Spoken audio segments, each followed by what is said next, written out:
Our next bill up is going to be House Bill 1482. I was the author, however, I've been approached by a co-author and a principal author, Representative Downing, to present that bill in committee. So this time we'll recognize Representative Downing to present House Bill 1482. Thank you, Mr. Chairman. Members, this bill protects our children, and specifically children under the age of 12, and locations where children tend to be the target of drug crimes by adding a 1,000-foot radius around those locations, and then in the presence of a minor under the age of 12 for possession of drugs. It would make that a felony. It still would allow, just as we codified last session was always the case, for by discretion for prosecutors in the certain situation to charge that as a misdemeanor. We still have drug court, deferments, suspensions, and many of those things, but it sets the bar there to protect our children and those places where children are often targets. Happy to take any questions. Thank you, Representative Downing. Do we have any questions on the bill? Representative Loring, you're recognized for a question. Has anybody talked to the governor about this one? Yes. And she's okay with it? I would, I've not, if you're asking if I personally have, as a person who just co-authored this week and chose to present in the committee, I haven't personally had conversations with the governor. The chairman may have, and I'd be happy for him to address that if he would like. And I've had multiple conversations with the governor's staff, not with her directly, about all of their, as they call smart on crime bills, I call something else. This bill has been discussed. We are choosing to proceed forward because with 20% of the bills this year filed being with education, I feel like this is a pro-education bill, because what teacher wants to be having to deal with drugs in their classroom or kids sneaking out the back door because there's a drug dealer 300 yards across the street just waiting on them? I mean, right now, once this new law, you can have 19 grams of meth on the school and only get hit with a misdemeanor 100 times. Drug-free school zones were put in place for a reason. And that reason is to protect kids. So we are choosing to proceed forward with this bill because we choose to protect kids.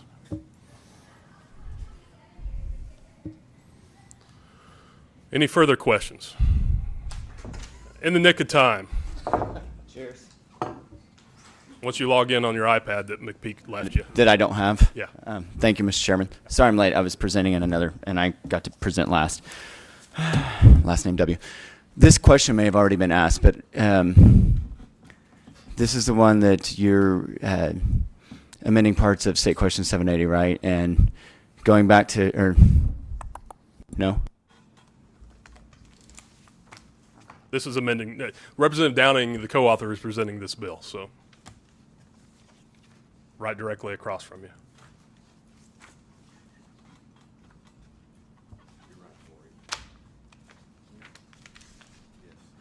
Yeah, I'm right. Okay. Thank you, Mr. Chairman. This is the one where we're amending portions that were passed by the state, by the people of the state of Oklahoma in November, 780 and 781, right?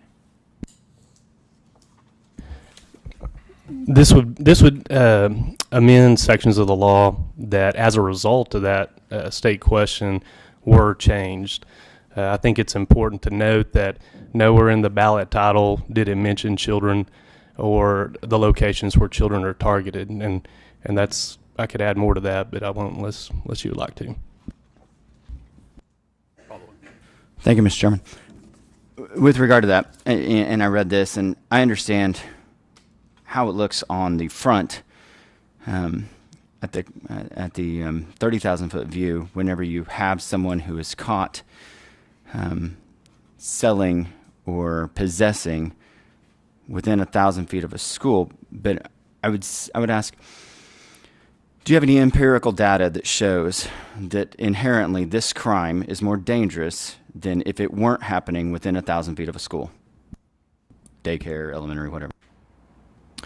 I do. You could check the record of attendance at those locations and you have children present there. To me, a child is more important than any other location in our state. And I think it's clear. I want to articulate that this amendment leaves the totality of State Question 780 in effect in every square inch in our state, outside the presence of a minor or those locations. Or follow-up. Thank you, Mr. Chairman. I don't think that's actually true, because by definition, you're amending sections that were amended by 780. So we're not leaving it in its totality. But my question is, if we are concerned about children possessing or children being targeted, wouldn't the language be that if you sell to a child or if you distribute to a child, thereby it would be a felony or something? Because 1,000 foot of a school doesn't in and of itself, or a daycare, doesn't in and of itself present an inherent risk to children. I completely disagree with that. One follow-up, then you can jump back in the queue on your iPad. Thank you, Mr. Chairman. I had the privilege of spending Friday night at Mabel Bassett Correctional Facility. And I'm kidding. He won't. there are a lot of people that are in there for crimes like this. And I have had the pleasure or honor of being an officer of the court that has been appointed to defend people in situations like this. I have yet, in probably defending 20 prosecutions like this, run into a single individual where the police affidavit or the cause of action filed by the DA actually involved a child and a crime being committed. It's just geography, but actually not targeting children. Don't you think the state of Oklahoma would receive a greater benefit and a value for the punishments that it's handing out if we specifically and narrowly tailored the law to those people actually targeting children? What you're saying is you don't believe in a drug-free zone or promoting a drug-free zone where children tend to be, and that's a fair argument. But what I would say to that is, and I'm glad you had some background in that. I've had hundreds and hundreds of cases in criminal appeals, some of them involving drug court revocations. But I can tell you there are so many tools available. In fact, this body, and you may have been a part of the committee last year, I'm not sure, codified that in any felony drug offense, a prosecutor could charge as a misdemeanor. They could always just waive the enhancement as well. We have drug courts, which are highly effective. 85% of people coming out of drug court won't reoffend, as compared to 25% coming out of corrections who might. And so there's a lot of tools. We can do deferments, we can do suspension, that we're not filling up our prisons. So this doesn't strap people who possess, if there's a circumstance where they shouldn't be put in prison, absolutely. But what it does do is this. As the law is right now, a person can take heroin on an elementary school playground and do it an unlimited amount of times and essentially pay a ticket for it. They're going to get a misdemeanor every single time.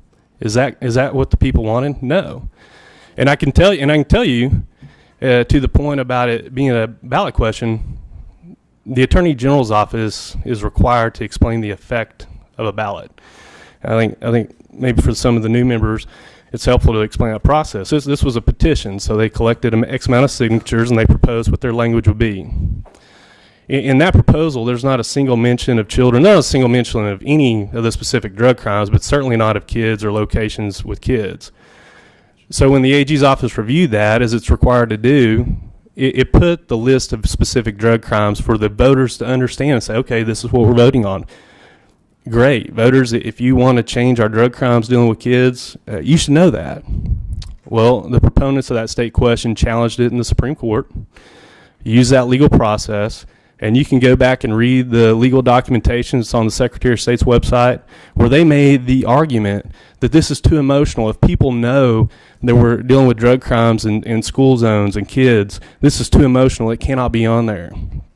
So along with other lists, they removed that. Ultimately, the language that went to the people had no mention of it. The Attorney General's office, in response to that, filed a petition and said, you have to reconsider because people have a right to know. If you ask the voter, would you like to know what you're voting on deals with children and schools, the answer would affirmatively be yes. And they didn't do it. So for me, I'm telling you today, I will honor every word that is written on this ballot title. It's very clear. There are some possession crimes that we're going to reduce from a felony to a misdemeanor. That's what people voted on. That was the language. They were intentionally prohibited from having the information of what they were voted on. Those lists that were fought to be excluded, I will not honor that as the will of the people.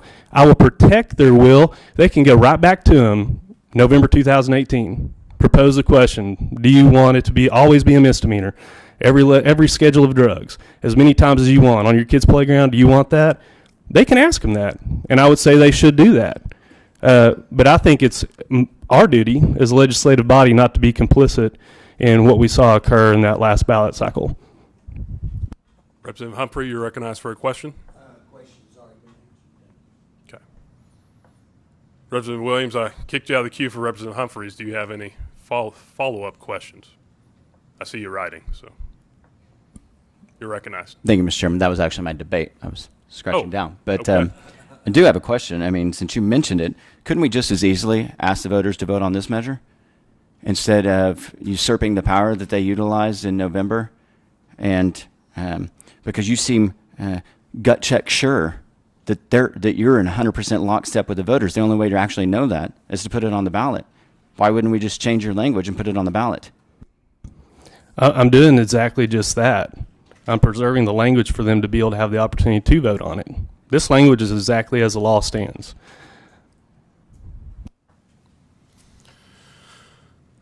Have no one else in the queue. Any follow-up or any further questions? See no questions. Do we have a motion? Motion pass. Do pass? Second. We have a do pass in a second. I'm sure there will be debate. Is that correct? Okay. Which members would wish to debate? Representative Williams down, Representative Downing up. Okay. 2 minutes each. You talk that fast? Absolutely. Okay. Representative Williams, you're recognized for 2 minutes to debate against passage of House Bill 1482. Thank you, Mr. Chairman. First, I don't believe that people should be able to walk onto a playground and sell drugs. That's not what this language does. And I don't appreciate you crouching my argument to be that even a little bit. I'm asking you to narrowly tailor it so that we do prevent the thing that you want to prevent, but we also don't cast such a wide dragnet that we offend what the voters actually intended in November. The voters in November actually do recognize, beyond what this body is willing to admit, that we have a problem in the state of Oklahoma with mass incarceration and overcriminalization. And if you don't believe me, hang out with me on a Friday night and we'll go to one of the DOC facilities. I assure you, the stories are heartbreaking. And you want to talk about tools in a toolbox? And we have enough? Yeah, we have enough. It's how we are number one in the nation in incarcerating females and number 3 in incarcerating males. So certainly we have the tools to actually lessen that and have district attorneys charge things as a misdemeanor. Do they? No, they don't. Why? Because this body refuses to fund criminal justice in a manner that it should be funded. So not all, a vast majority of the budgets of the district attorneys and the courts are predicated upon having more and more participants in the system, thus increasing the fines, fees, and cost. You don't have to take my word. I'm sure Trent Baggett's probably somewhere in this room. That's a true statement. And you get more money from fines, fees, and costs by filing the felony version. And you get to keep them on supervision longer by filing the felony version. And it's not just DA supervision, then they also have the private supervision. So it's not just $40 a month, it's $80 a month, and it goes on and on and on. I want to protect children. I live within 1,000 foot of a school, and I have 2 children. So I'm not here saying, hey, let's just legalize everything. That's time. Representative Downing, you're recognized for 2 minutes debating in favor of House Bill 1482. I didn't realize you lived within 1,000 feet of a school, so that helps me better appreciate that this law could potentially affect you. I'm not selling drugs, though. So thank you for sharing that. Members, I want to be very, very clear because this is important, and I've weighed this a great deal. What we're proposing in this amendment literally leaves every single aspect of 780 in place, exactly as they proposed it, in every square inch of Oklahoma outside of the presence of a 12-year-old and these locations where children are present. The reason I'm okay with that, and the reason I believe you should be as well, is that the voters were not told about it. And not only were they not told about it, there was a huge fight to prevent them from knowing about it. And I am happy to provide you with those briefs, the court opinion, and the legal arguments. If somebody is going to actively fight to prevent the voters from knowing about something, and then they want to come to me and expect me as a legislator to honor that, especially when it deals with protecting children in schools, I'm sorry, but I'm not going to do that. And I'm happy to have more conversations. Hopefully they'll be a little more congenial, maybe not. But I would ask for you to vote yes on this bill today and leave this up to the people and for us to legislate on it. And I think that's where it's appropriately positioned today. Thank you. Thank you, Representative Downey. Clerk will activate the machine for a vote. Clerk declare the vote. 11 aye, 1 nay. Representative Downing, thank you very much. We will report House Bill 1482 out as a due pass. Thank you, Mr. sir. Chairman. Thank you, members.